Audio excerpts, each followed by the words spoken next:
Story time. The year was 2014, and while I won't name the specific grocery store I was working at, it may or may not have rhymed with Whole Foods. And like any ambitious upstart grocer, I was working in the land of milk and eggs, also known as the dairy department. And one day, I'm working back in the back, and some random lady peeks her head through the door. You know the kind of doors I'm talking about. The ones that say, employees only. She pokes her head through the door and says, "Excuse me, do you have any cases of jumping cow yogurt in the back?"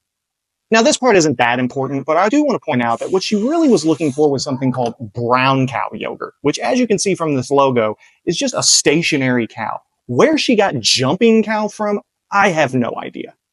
Anyway, I went to the back to go get this case of yogurt, but that's when things went sideways. See, here's the problem. When I came out of the back of the room, I was holding the yogurt case like this, on its side. I then proceeded to hand it to the woman like this. I said, "Excuse me?" "So you know for next time. All right. When you tip it over on its side, it makes yogurt cheese." Here's what this lady doesn't realize. When items come into the store, they get shipped on pallets. Some are sideways, some are upside down. Nobody on the shipping side of it cares. So either way, that item was probably sideways at any given point.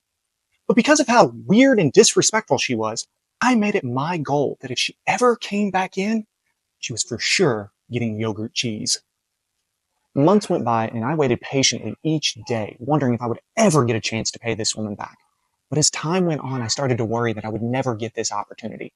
Until, after 6 months of waiting, a coworker of mine comes into the dairy department and says, "Some lady wants a case of jumping cow yogurt?"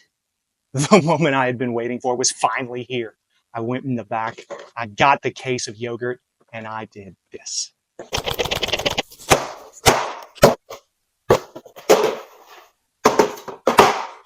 I dusted the box off, gave it a nice little inspection to make sure that there were no dents, and I came into the back of the room holding it just like this, the same way she requested the last time we talked. "Oh, thank you. This one looks much happier."